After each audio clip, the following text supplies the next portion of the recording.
Happy Tuesday. I wanted to give you an update. I got a project done, my January UFO, and something else I decided to do. So I have this needs a new label apparently, but what I'm keeping in this now is going to be empty. I want to see how many threads I use this year. And then I saw in I think it was a Sally Tomato Advent box, one of the projects in there was a garland that was made using wooden spools. And I thought I could make that. I know they're plastic, but I could put material or something around this and use this for garlands. And I have various sizes of these. So I have the little ones too.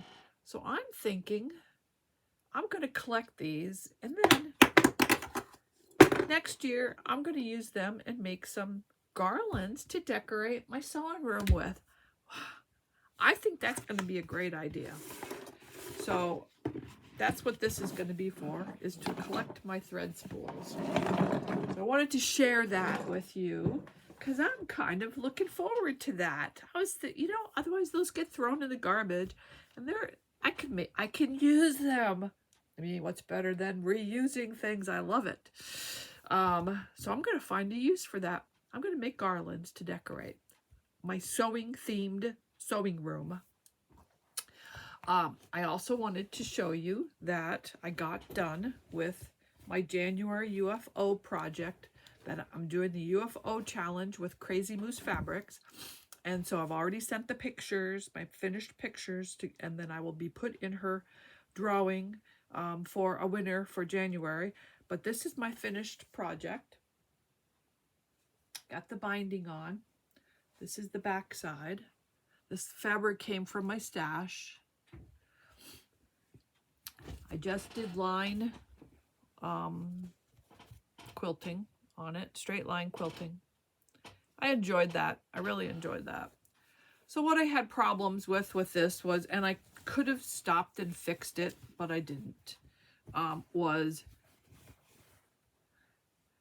this strip here was too long. There was actually another 2.5-inch strip that came out from here on each side. If you see the beginning here. And apparently I should have used a much deeper 1/4-inch seam and not a scant or regular 1/4-inch seam. I was using, I think, probably a scant 1/4-inch seam. I would have had to go through and add a little bit to each of the seams in the strip, and I just didn't want to do that. So I'm just leaving it like this. I'm going to say that was a designer.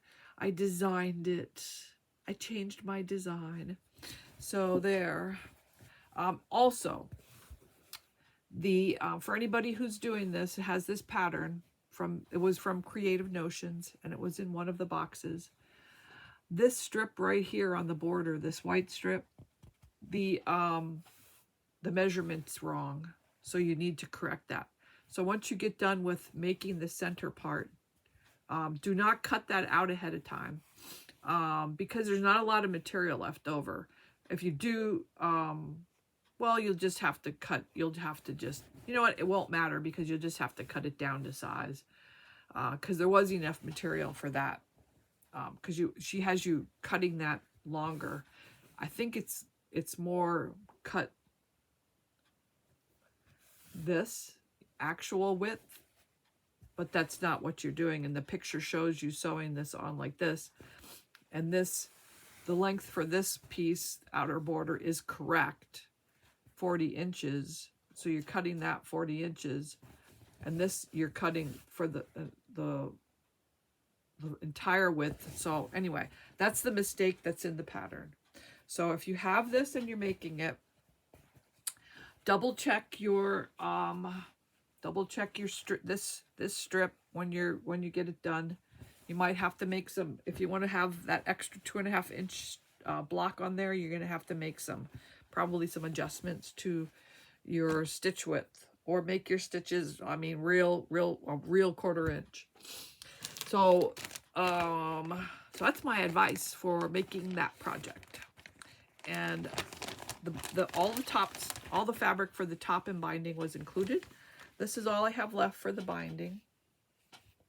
And for the background, this is what was left.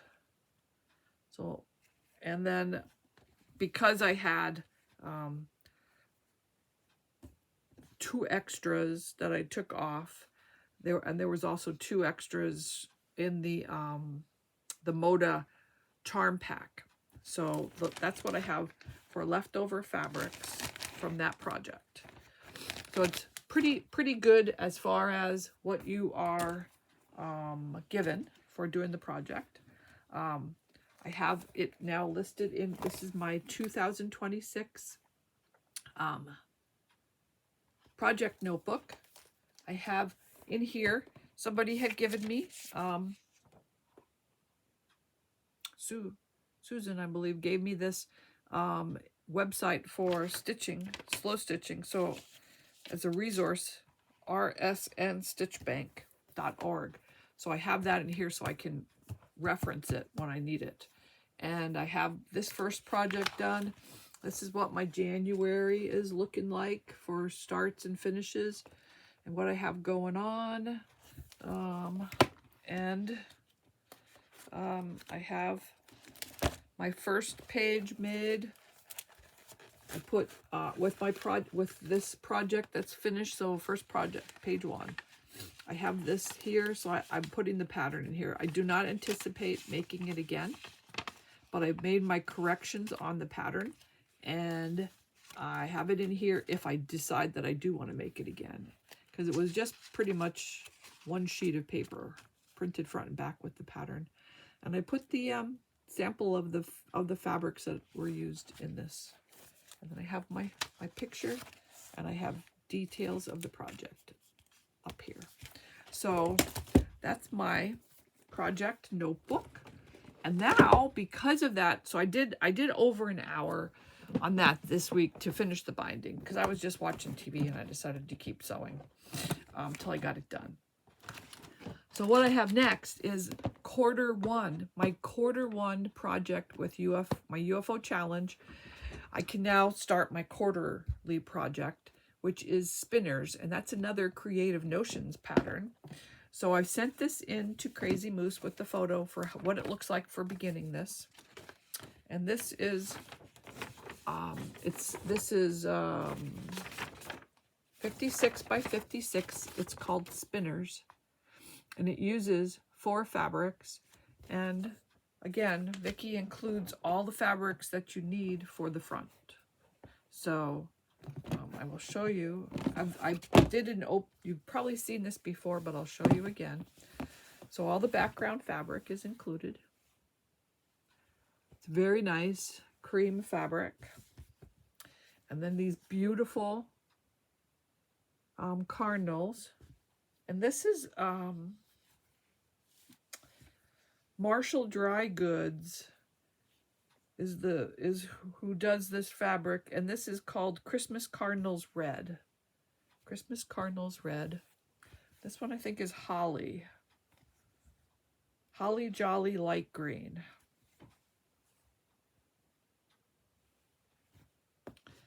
And this one is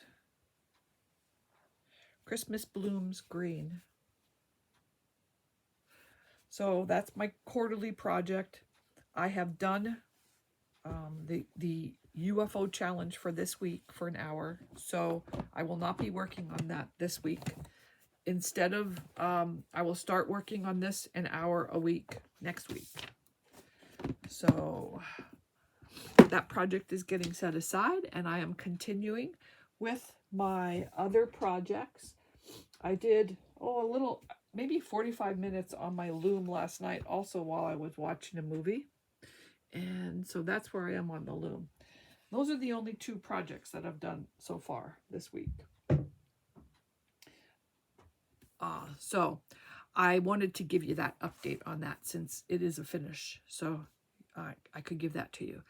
I also went to the eye doctor yesterday and got my eyes examined, and I am cleared. Now, I'm released from all restrictions because before I couldn't do like inversions, so I couldn't use my teeter to stretch out my back. I couldn't do any kind of my exercises where my head was lower.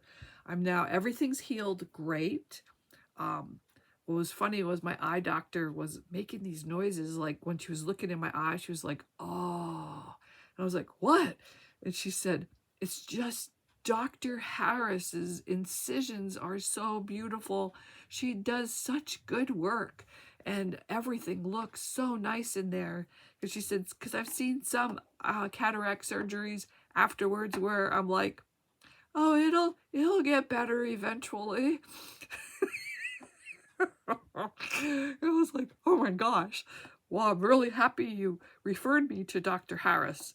So, if you're getting cataract surgery, and I know that I have some subscribers who have mentioned that it's on their horizon, go to a good optometrist, and your optometrist is going to have seen other surgeons' handiwork, and can give you maybe can give you a good referral to somebody's work that they've seen that does some good work. So I didn't even think of that before. I thought all surgeons were the same, but she said also, she said it was probably good that I got it done now too. That helped because my cataracts were not real bad. She said she's seen some where she's like, how can you even function because your eyes aren't seeing anything? So she said it was good that I got it done now because it's harder for the surgeon. There's more involved for the surgeon when your cataracts are really thick, I guess. So that's my advice is, if you have cataracts developing, when it starts affecting you, so you can't see right and things just don't feel right in your head, contact your optometrist and get a referral to a surgeon and have the surgeon, then they'll send you to the surgeon and the surgeon will assess it and tell you whether, yeah, you need your cataracts removed now, or they'll tell you, well, no, it's not bad enough yet, keep going, we'll put it off. They can tell you that. Don't be afraid to go. And I just followed all the instructions. I did all the drops when they told me. I did all the restrictive things with not getting water in there, not going to places where there's blowing wind. I used safety glasses so that the wind stayed out of my eyes. Did all of that stuff. And she said my eyes have healed up perfectly. Everything looks really great. My pressure is 15. So because there's glaucoma in my family, a family history of that. And I'm fine. My pressure went down from the surgery. After the surgery, your eye pressure goes up due to the surgery and the drops that you're putting in. But everything's back down again, and it looks good. I am getting a prescription. I'm getting a progressive lenses prescription, like I had that before, so that I can keep my glasses on my face if I want to. So when I'm sewing, I'm not having to constantly switch, because she showed me when I'm doing computer work, my magnifying part should be 1.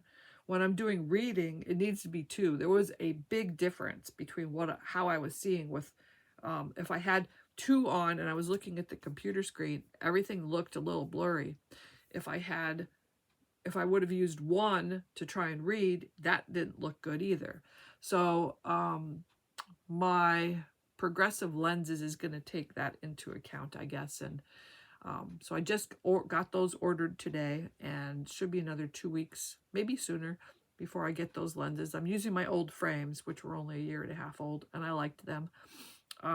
So I'm using my old frames, so that saves a little. But progressive lenses, let me tell you, they are not cheap. But they've been good for me anyway. Some people have problems with them and can't use them. But it's $400 for a pair of progressive lenses. So that was something I wasn't planning on. So that might affect some subscriptions that I might not get this year. So, because I got to see. So that's priority. But I wanted to give you an update on my eyes because I had some people who were asking me about it, Lynn. Thank you for inquiring. And I wanted to let you know that everything looks good. I'm going to get some glasses that are going to help me with my sewing. Don't want to run over my fingers again with the rotary cutter. I think that was majorly why that happened, because it was like 2 days after my surgery for the second eye that I ran over my finger with the rotary cutter because I was having some troubles figuring out how to use the glasses for different things. So anyway, that's my update. I hope you're going to have an awesome week, and I'll talk to you again later. All right, bye.